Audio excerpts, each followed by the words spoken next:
নমস্কার, সবাইকে শুভেচ্ছা জানিয়ে শুরু করলাম আজকে শান্তিনিকেতন পর্ব।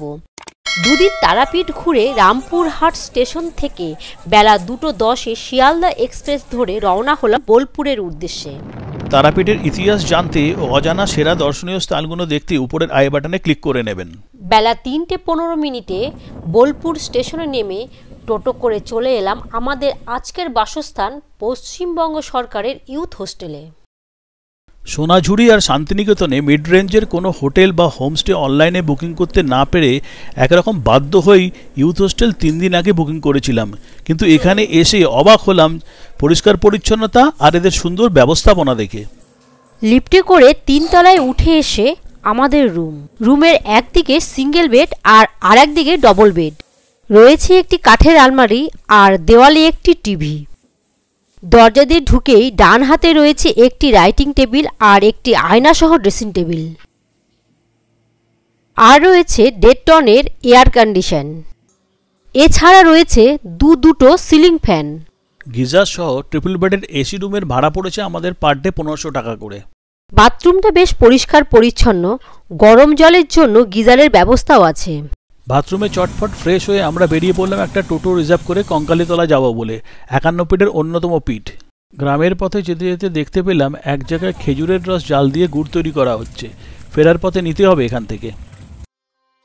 আমরা বোলপুর লাভপুর রোড ধরে এসে পৌঁছে গেছি কোপাই নদীর তীরে 28তম সতীপীঠ কঙ্কালীতলায়। বোলপুর থেকে 9 কিলোমিটার। কথিত আছে দক্ষযজ্ঞের পর এখানে দেবী পার্বতীর কঙ্কাল পড়েছিল, কিন্তু ভরতচন্দ্রের অন্নদামঙ্গল কাব্যগ্রন্থে রয়েছে সতীর কোটি দেশ পড়েছিল।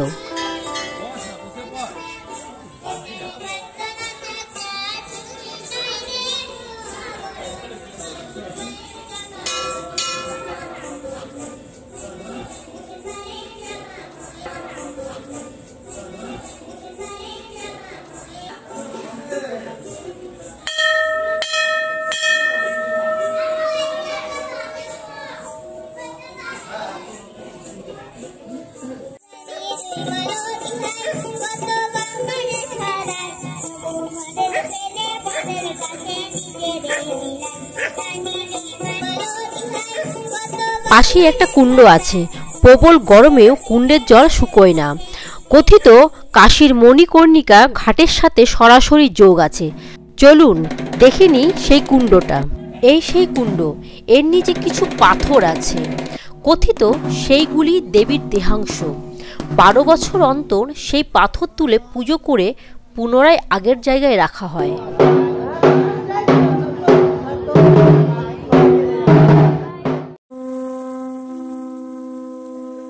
সামনের শিব মন্দিরটি কাঞ্চিরাজ রাজেন্দ্র চোল তৈরি করেছিলেন, তাই এই মন্দিরের শিবলিঙ্গটি কাঞ্চেশ্বর শিবলিঙ্গ নামে পরিচিত। চলুন এবার কোপাই নদীর তীরে অপূর্ব সুন্দর সন্ধ্যা আরতি দেখে নিন। আপনারা বোলপুর গেলে কঙ্কালীতলার এই সন্ধ্যা আরতি অবশ্যই মিস করবেন না।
কঙ্কালীতলা থেকে বোলপুর ফেরার পথে এক জায়গায় দাঁড়ালাম খেজুরের পাটালি নেব বলে।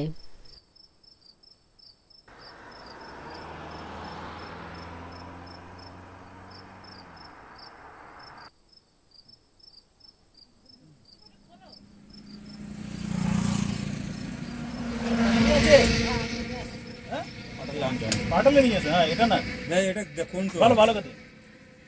যাও খেয়ে দেখো। তোমাকে তো দেখাই যাচ্ছে না। ভালো কথা। এটা আমাকে বলছিস? খুলতে হবে।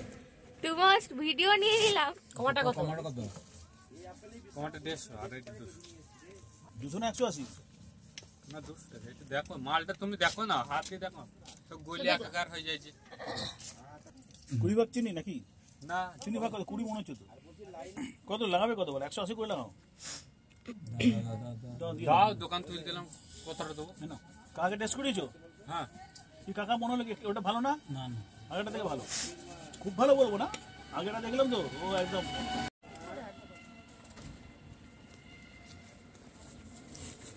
ভাই যেটা খাওয়ালে সেটাই কিন্তু দিও। হ্যাঁ, কি বললাম? মাল থাকবে না তখন বলবো মাল লাই, সেই থাকতে মাল দাও। এরপর বোলপুর ফিরে শহরে কিছুটা হাঁটাহাঁটি করে রাত 8:30টার সময় ঢুকে পড়লাম আমাদের যুব আবাসে। ওয়েস্ট বেঙ্গল গভর্নমেন্টের বোলপুর ইউথ হোস্টেল কীভাবে বুক করতে হবে তার লিঙ্ক আমি দিয়ে দিলাম ডেসক্রিপশানে। অনলাইন বুকিং করতে যদি কোনো অসুবিধে হয় আমাকে অবশ্যই কমেন্টস করে জানাবেন, আমি আপনার বুকিং পদ্ধতি জানিয়ে দেবো। ইউথ হোস্টেলের নিচের তলায় রয়েছে ক্যান্টিন ও ডাইনিং হল। ভিড় থাকায় খাবারের অর্ডার দেওয়ার পর প্রায় 1 ঘন্টা খাবারের জন্য অপেক্ষা করতে হলো। ভেজ ও নন ভেজ সবই পাওয়া যায়, তবে তুলনামূলকভাবে দামের তুলনায় পরিমাণে কম, স্বাদ মোটামুটি। আপনারা চাইলেও বাইরের থেকে খাবার নিয়ে এসে রুমে খেতে পারেন। ইউথ হোস্টেলের প্রতিটি ফ্লোরে একটা করে ওয়াটার ফিল্টার মেশিন লাগানো আছে। আজকের মতো গুড নাইট।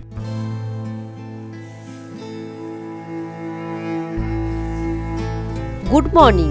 একটা সুন্দর দিনের শুরু। রুমের জানলা খুললেই দেখা যাচ্ছে হালকা কুয়াশায় চাদর জড়ানো সবুজ মাঠ।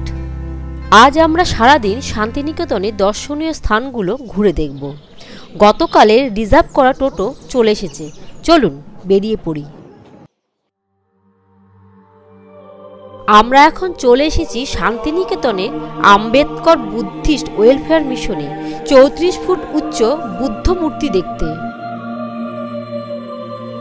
1993 সালে ভিক্ষু বিনয়শ্রী মাথেরো এবং মানিকবরণ বড়ুয়ার উদ্যোগে এই মিশন প্রতিষ্ঠিত হয় বল্লভপুর খোয়াই রোডে।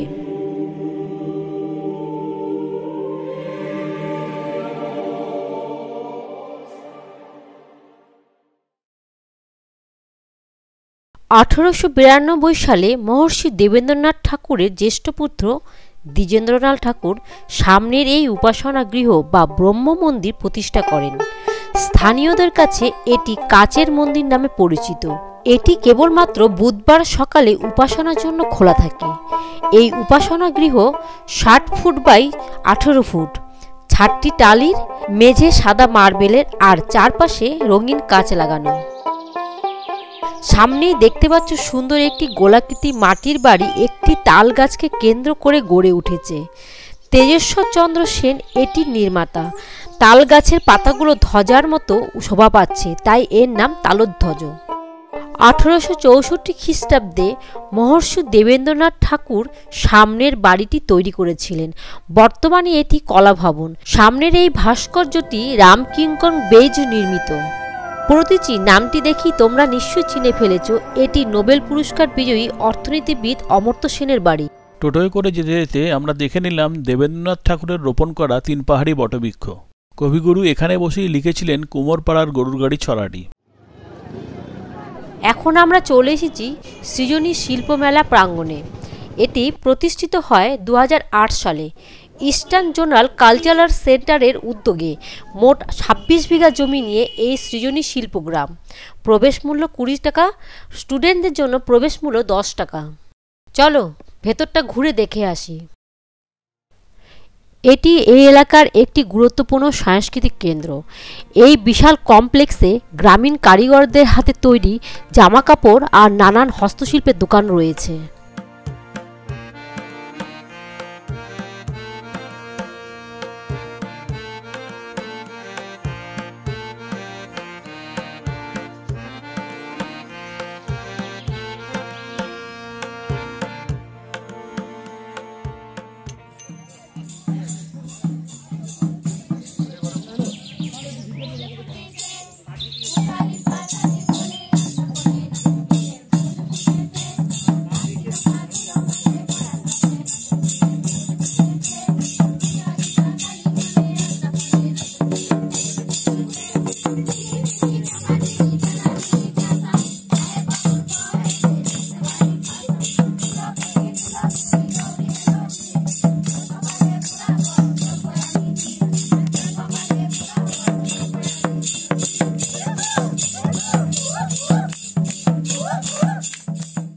এই সৃজনী শিল্পগ্রামে রয়েছে 9টি ঐতিহ্যবাহী কুঁড়েঘরের আকারে জাদুঘর। এখানকার প্রদর্শনীতে আমাদের দেশের পূর্ব এবং উত্তর পূর্ব রাজ্যগুলির বাড়িঘর, জীবনধারা এবং কারুকার্য দেখানো হয়েছে। ঘরগুলোর মধ্যে রয়েছে 25 বছরেরও বেশি পুরনো 1000টিরও বেশি প্রত্নবস্তু সংগ্রহ। উদ্দেশ্য হলো প্রতিটি রাজ্যের ঐতিহাসিক পটভূমিকার একটি বাস্তবসম্মত চিত্র তুলে ধরা আর পাশাপাশি প্রতিটি কুঁড়েঘরের মধ্যে তাদের সংস্কৃতির পার্থক্য প্রকাশ করা। শিল্পগ্রামের শান্ত প্রাকৃতিক পরিবেশ সব মানুষের মনকে আকর্ষণ করে।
এটি শান্তিনিকেতনের পলাশ বন, যেখানে বেশ কিছু বিখ্যাত বাংলা সিরিয়াল ও সিনেমা শুটিং হয়েছিল।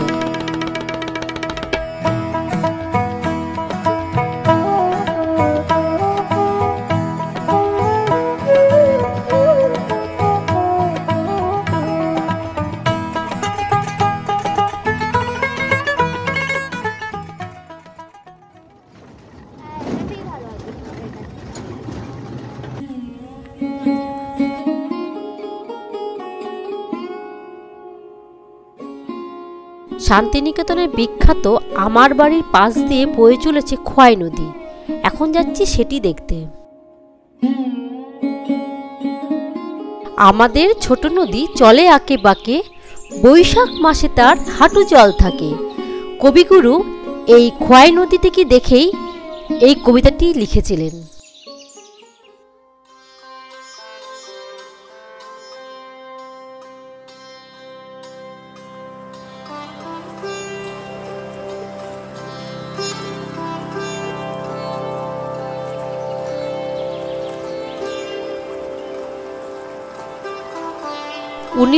সালে বিপ্লবী সুসেন মুখার্জি কোপাই নদীর তীরে 100 বিঘা জমির ওপর আমার কুটির প্রতিষ্ঠা করেন। উদ্দেশ্য ছিল গ্রামীণ মানুষদের স্বনির্ভর করার লক্ষ্যে তাদের শিল্পকলাকে দেশ বিদেশে ছড়িয়ে দেওয়া। 1955 সালে তিনি কমলাক্ষ বোস ও অলোক বোস এই দুই ভাইকে দত্তক গ্রহণ করে আমার কুটির সোসাইটি গঠন করে দুই ভাইয়ের হাতে দায়িত্ব অর্পণ করেন। দুপুরের লাঞ্চের জন্য আমরা ঢুকে পড়েছি আমার কুটির হেসের ঘরে। আমিষ নিরামিষ সব ধরনের খাবার এখানে পাওয়া যায়। আমরা নিচ্ছি নিরামিষ থালি, 150 টাকা প্রতি প্লেট। মেনুতে আছে বাসমতি চালের সরু ভাত, 1 বাটি দেশি ঘি, স্যালাড, পালং শাক, বেগুনি, সোনা মুগ ডাল, শুক্তো, আলু ফুলকপির রসা, চাটনি, পাঁপড় আর পায়েস। অপূর্ব স্বাদ। মাছ ও মাংস নিলে তার দাম আলাদা। প্রকৃতি ভবন হয়ে আমরা এখন যাব সোনাঝুরি হাটে।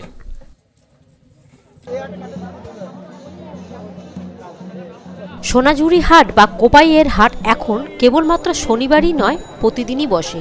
তবে শনি ও রবিবার ক্রেতা ও বিক্রেতা বেশি থাকে। নানাবিধ পসরা নিয়ে বহু বিক্রেতা সোনাঝুরি হাটে দোকান সাজিয়ে বসেছে। এই যেমন ডোকরা শিল্পের গহনা,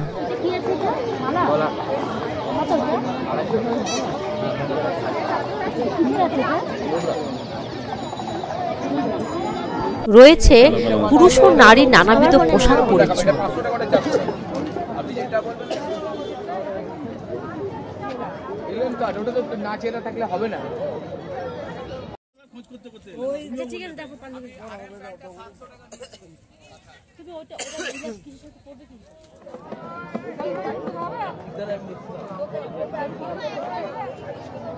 বাড়ির মহিলাদের হাতে তৈরি করা গহনা,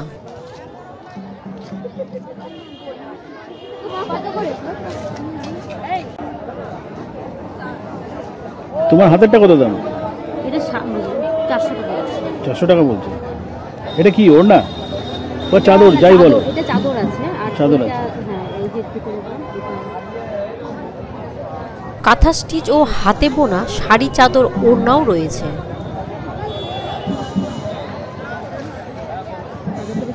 এটা ভালো লাগছে, এটা বেশি ভালো লাগে। তাহলে অন্য কিছু 800 নিয়ে নিন। সে ঠিক আছে, কিন্তু এটা 300 পারবো। তোমাদের এই অনলাইন পেমেন্টের ব্যবস্থা থাকে না, খুব সুবিধা হয়েছে। কারণ তাহলে কি তোমাদের বিক্রি বাটাও বেশি হবে, মানুষের ক্যাশ বিল ধরে বেড়াতে হবে না। কিন্তু এখানে নেট কিন্তু খুব স্লো, এখানে জিও নেটটা স্লো। জিওই হয় তো মুশকিল হয়ে যায়, এখনো প্রসেসিং দেখাচ্ছে। জিও নেটটা স্লো এখানে, ভোডাফোন বা এয়ারটেল চলে ঠিকঠাক। এয়ারটেল আছে, এয়ারটেল নেট নেই, তাহলে নেট ভরতে হবে, ভরতে গেলেও তো অসুবিধা হবে। কেউ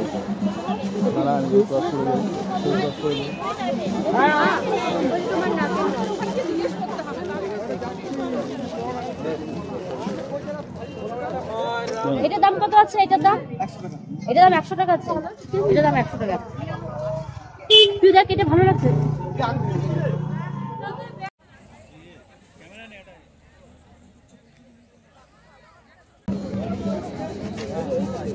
রয়েছে ঘর সাজাবার নানা রকম হস্তশিল্প সামগ্রী।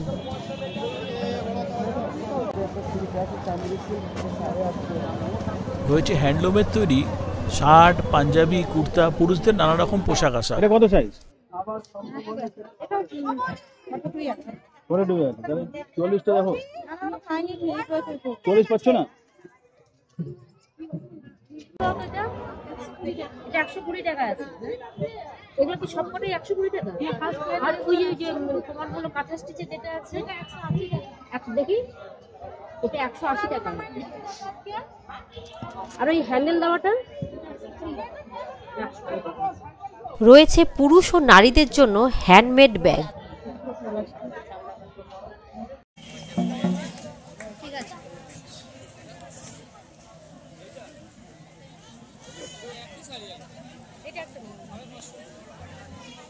চলো এটা কত দেবে?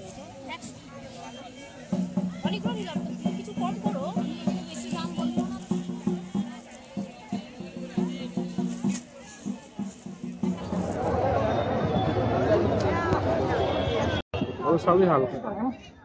গোটা সোনাঝুরি হাট ঘুরে দেখতে অনেক সময়ের প্রয়োজন, তাই হাতে সময় নিয়ে আসবেন। আমরা আপনাদের জন্য মেলায় নানাবিধ বিক্রয় সামগ্রী তুলে ধরলাম।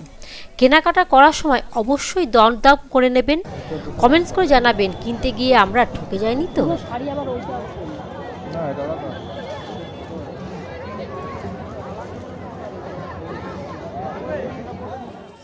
যেটা আমাদের দাম ছিল সেটা ধরে মানে 1000 টাকা রাখো, এটা 1000 টাকা রাখো। আর এইগুলো সব 50 করে আরো কমাও। 50 করে লেজুর লাগিয়েছিল, লেজুরগুলো আরো কমাও। তবে তোমার কাছে 100 করে শাড়ি নেবো, এটা 1000, তাহলে এখানে কত? এইটা 600, বলো এটা 400, এটা 300, 300 তো বললো, এটা 300 বললো, বলো না এইটা 500। এটা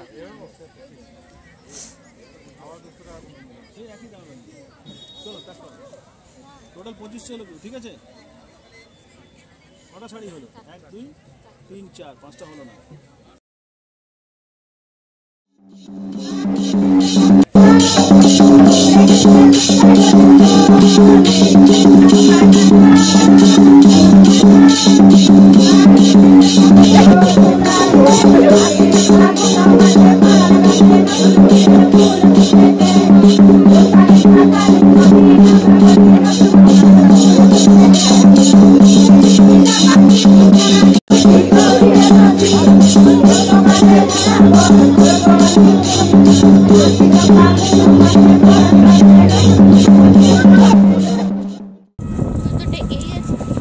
চলো যাই, দিনটা শেষ হবার আগে দেখে নিই সুডুলের রাজবাড়ি। সুডুল রাজবাড়ি বা বড় বাড়ি বোলপুর শান্তিনিকেতন থেকে মাত্র 3 কিলোমিটার দূরে। সরকার পরিবারের এই রাজবাড়ি প্রধানত দুর্গাপূজার জন্য পরিচিত। কবিগুরু রবীন্দ্রনাথ ঠাকুর কর্তৃক প্রতিষ্ঠিত বিশ্বভারতী প্রতিষ্ঠার পেছনে এই পরিবারের বিশেষ অবদান রয়েছে। ভারতে ব্রিটিশ শাসনকালে এই সুরুল ব্যবসা বাণিজ্যের কৌশলগত কেন্দ্র হওয়ার জন্য এখানে জন চিপের অধীনে একটি বাণিজ্যিক নিবাস ছিল। 1835 সালে ইস্ট ইন্ডিয়া কোম্পানি এখানে তার বাণিজ্যিক লেনদেন বন্ধ করার পরে রেসিডেন্সিটি ক্রমশ ধ্বংস হয়ে যায়। আমরা সবাই সুরুলের সরকার পরিবারের কথা শুনেছি, কিন্তু সরকার তাদের প্রকৃত উপাধি নয়, এটি তৎকালীন ব্রিটিশ সরকার প্রদত্ত তাদের উপাধি। তাদের আসল উপাধি হলো ঘোষ। অষ্টাদশ শতাব্দীতে শুরুতে ভারতচন্দ্র সরকার বর্ধমানের নীলপুর থেকে বোলপুরে তার গুরুর বাড়িতে থাকতে আসেন। তার গুরুর নাম ছিল বাসুদেব ভট্টাচার্য। ভারতচন্দ্র তার স্ত্রীর সাথে গুরুগৃহে থাকতেন। তাদের পুত্র কৃষ্ণহরির জন্মের পর ভারতচন্দ্র এখানে বসতি স্থাপন করার সিদ্ধান্ত নেন। কৃষ্ণহরির পুত্র ছিলেন শ্রীনিবাস, যিনি ব্রিটিশদের সাথে ব্যবসায় সাফল্য পান। শ্রীনিবাস সরকার বর্তমানে এই সুরুল রাজবাড়ি অধিগ্রহণ করে নির্মাণ করেছিলেন। সুরুল রাজবাড়ি দুর্গাপুজোর জন্য বিশেষ বিখ্যাত। প্রায় 250 বছর আগে এখানে দুর্গাপুজো শুরু হয়েছিল। এই দুর্গা ঠাকুর দালানের পূর্ব দিকে ছোট বাড়ির ভাগে রয়েছে শ্যামসুন্দরের মন্দির, আর রয়েছে একটি শিবের মন্দির। দুর্গাপূজার সময় যেহেতু দুর্গাপূজার মণ্ডপে বলি দেওয়া হয়, তাই সেই সময় শ্যামসুন্দরের মূর্তিকে অন্য মন্দিরে সরিয়ে নিয়ে যাওয়া হয়।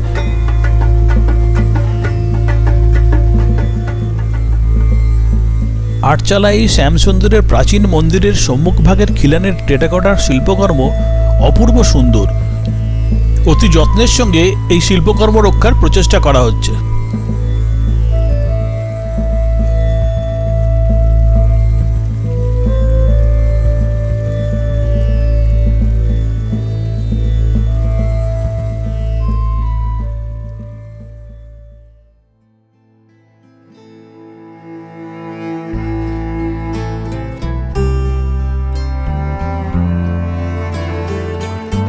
এখন রয়েছি আমরা বোলপুরের গীতাঞ্জলি সিনেমা হলের সামনে। এর আর্কিটেকচার সত্যিই অপূর্ব।